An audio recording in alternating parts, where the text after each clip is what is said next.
10 प्रतिभाशाली क्रिकेटर जिनके पास टैलेंट की कोई कमी नहीं थी, फिर भी उन्हें ओडीआई वर्ल्ड कप में कभी भी खेलने का मौका नहीं मिला। आखिर क्यों? आइए मैं आपको बताता हूँ। नंबर 10 पर आता है न्यूजीलैंड के तेज गेंदबाज क्रिस मार्टिन। 2000 के दशक में जब भी क्रिस मार्टिन हाथ में लाल गेंद लेकर दौड़ते थे ना, तो सामने खड़े बड़े बड़े बल्लेबाजों के पसीने छूट जाते थे। 71 टेस्ट मैचों में 233 विकेट चटकाने वाला यह कीवी पेसर अपनी इन स्विंग और आउट स्विंग से बल्लेबाजों को खूब नचाता था। लेकिन जैसे ही टेस्ट खत्म होकर सफेद गेंद का मैच शुरू होता था, मार्टिन को टीम के आसपास भी नहीं फटकाया जाता था। इसकी सबसे बड़ी वजह थी उनकी बल्लेबाजी, जो इतनी ऐतिहासिक रूप से खराब थी कि कई बार ऐसा लगता था मानो उन्होंने बैट को उल्टा पकड़ा हुआ है।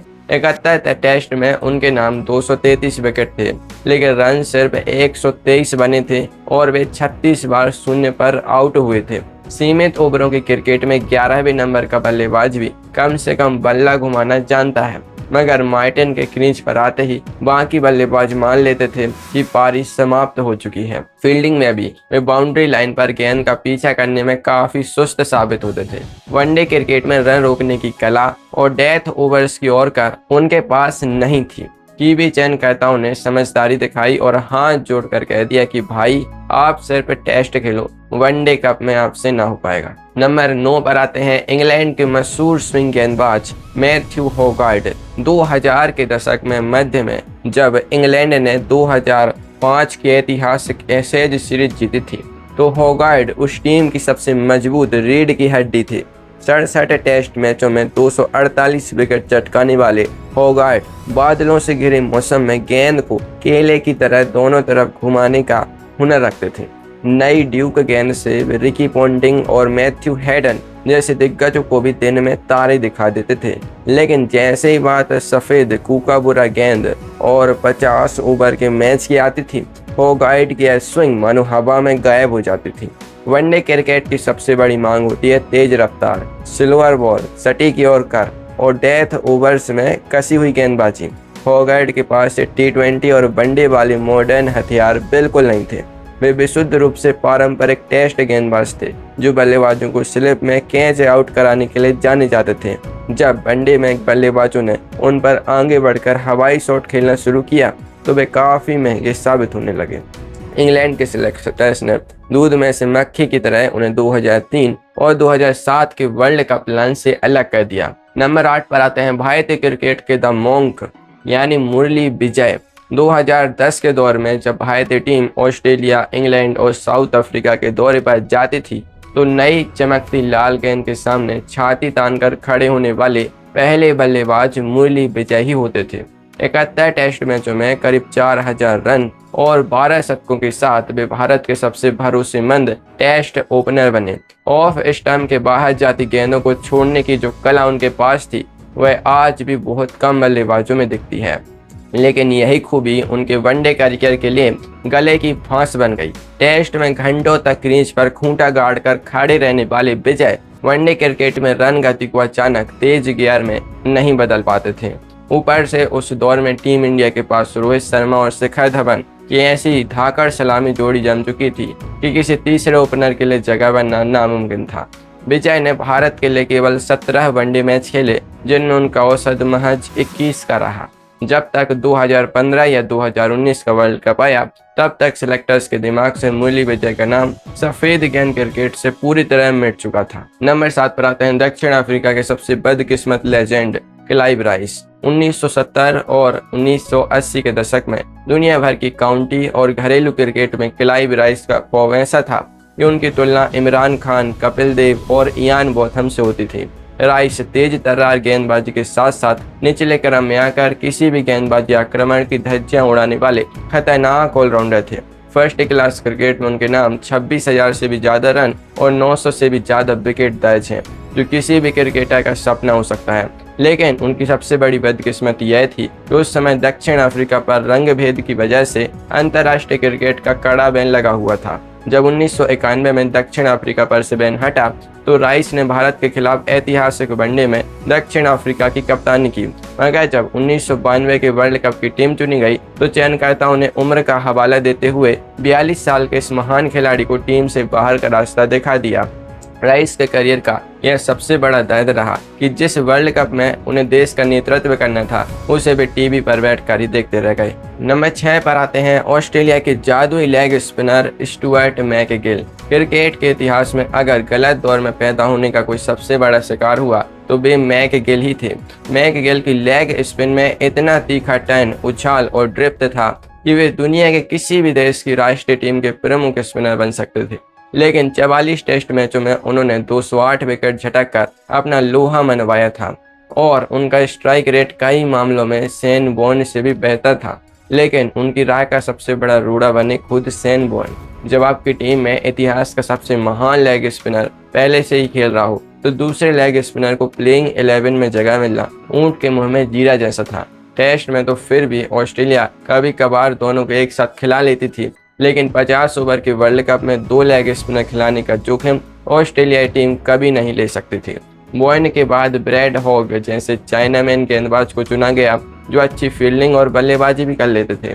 नतीजन मैकगिल पूरी जिंदगी वॉर्न की परछाई में ही दबे रह गए और वर्ल्ड कप की जर्सी पहनना उनका एक अधूरा सपना ही रह गया। नंबर 5 पर आते हैं ऑस्ट्रेलियाई क्रिकेट के धाकड़ टेस्ट ओपनर जस्टिन लेंगर। 2000 के दशक में जब ऑस्ट्रेलियाई टीम दुनिया भर पर राज कर रही थी तब मैथ्यू हेडन और जस्टिन लेंगर की ओपनिंग जोड़ी विरोधी गेंदबाजों की नींद हराम कर देती थी।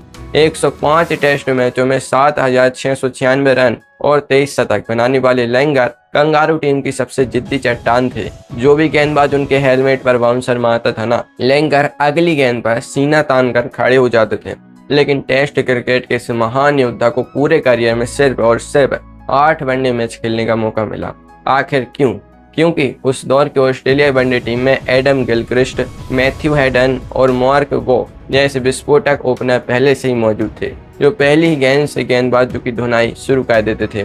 लेंगर का खेल क्लासिकल था। वे गेंद को गैप में खेलकर धीरे धीरे पारी को आगे बढ़ाते थे जो उस समय के ऑस्ट्रेलियाई वनडे माइंडसेट में फिट नहीं बैठता था। सिलेक्टर्स ने उन्हें पूरी तरह से टेस्ट स्पेशलिस्ट का ठप्पा लगाकर अलग कर दिया और 1999, 2003 या 2007 की अजय वर्ल्ड कप टीमों में लेंगर को कभी एंट्री नहीं मिल सकी। नंबर 4 पर आते हैं भारत के क्लासिकल मिडिल ऑर्डर बल्लेबाज मनीष पांडे। आईपीएल के इतिहास में पहला भारतीय शतक जड़ने वाले मनीष पांडे की टाइमिंग और कलाइयों का जादू हर क्रिकेट फैन ने देखा है। साल 2016 में जब सिडनी के मैदान पर टीम इंडिया 331 रनों का विशाल पहाड़ जैसा स्कोर चेज कर रही थी तब मनीष पांडे ने नाबाद 104 रनों की करिश्माई पारी खेलकर ऑस्ट्रेलिया के जबड़े से जीत छीन ली थी। उस समय ऐसा लगा कि भारत को युवराज सिंह के बाद मध्य क्रम का नया मैच विनर मिल गया है। 29 वनडे मैचों में 33 से ज्यादा की औसत और फील्डिंग में चीते जैसी फुर्ती होने के बावजूद मनीष पांडे के साथ लगातार म्यूजिकल चेयर का खेल खेला गया। एक मैच में अच्छा करने के बाद भी उन्हें अगले 2 मैचों में बेंच पर बैठा दिया जाता था। 2019 के वर्ल्ड कप से ठीक पहले जब टीम इंडिया नंबर 4 की गुत्थी सुलझाने में लगी हुई थी तब मनीष पांडे की जगह केएल राहुल, विजय शंकर और दिनेश कार्तिक के नामों पर जुआ खेला गया। लगातार मौकों की कमी और चयनकर्ताओं के डामाडोल फैसलों ने इस बेहद प्रतिभाशाली खिलाड़ी को वर्ल्ड कप के मंच से हमेशा के लिए दूर कर दिया। नंबर 3 पर आते हैं भारतीय क्रिकेट इतिहास के सबसे चर्चित चयन विवाद के शिकार अंबाती रायडू। 2018 से लेकर 2019 की शुरुआत तक खुद कप्तान विराट कोहली ने खुले मंच से कहा था कि 2019 वर्ल्ड कप के लिए हमारा नंबर 4 का बल्लेबाज तय है और वह अंबाती रायडू हैं। 55 वनडे मैचों में 47 से ज्यादा का शानदार औसत, 3 शतक और 10 अर्धशतक उनके मजबूत आंकड़ों की गवाही दे रहे थे। रायडू स्पिन गेंदबाजों के खिलाफ कदमों का बेहतरीन इस्तेमाल करते थे और मुश्किल वक्त में पारी को संभालना बखूबी जानते थे। लेकिन 2019 वर्ल्ड कप से ठीक पहले आईपीएल के कुछ खराब मैचों और सिलेक्टर्स के अजीबोगरीब रुख ने पूरी बाजी ही पलट दी। मुख्य चयनकर्ता ने यह कहा कि रायडू को 15 सदस्यीय टीम से बाहर कर दिया कि उन्हें विजय शंकर के रूप में एक 3D यानी 3 डायमेंशनल खिलाड़ी मिल गया है जो बैटिंग, बॉलिंग और फील्डिंग तीनों कर सकता है। इस फैसले के बाद रायडू ने 3D चश्मे वाला तंज कसा और मामला इतना गर्मा गया कि उन्होंने गुस्से में संन्यास तक का ऐलान कर दिया।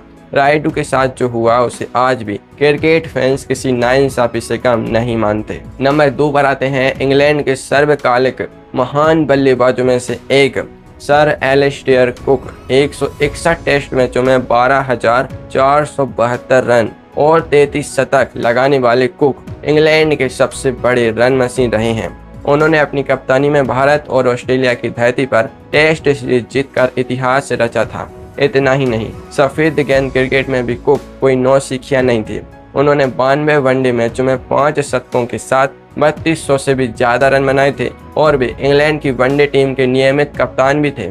लेकिन 2014 के अंत में उनकी धीमी बल्लेबाजी और 77 के स्ट्राइक रेट को लेकर इंग्लैंड के मीडिया और चयनकर्ताओं ने उन पर ऐसा दबाव बनाया कि 2015 वर्ल्ड कप से सिर्फ 2 महीने पहले उनसे वनडे की कप्तानी छीन ली गई और सीधे 15 सदस्यीय स्क्वाड से भी उन्हें बाहर का रास्ता दिखा दिया गया।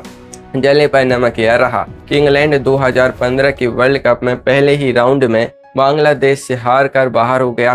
कुक जैसे दिग्गज बल्लेबाज के करियर पर यह एक अजीब दाग रह गया कि 15 साल तक इंटरनेशनल क्रिकेट पर राज करने वाला यह लेजेंड कभी वर्ल्ड कप का एक भी मैच नहीं खेल सका। नंबर 1 पर आते हैं भारतीय क्रिकेट के वेरी स्पेशल VVS लक्ष्मण। 1990 और 2000 के दशक में जब ऑस्ट्रेलियाई टीम अपने घमंड के चरम पर थी, तब लक्ष्मण की कलाइयों का जादू शेन वॉर्न और ग्लेन मैकग्राथ की गेंदों की वकिया उधेड़ देता था।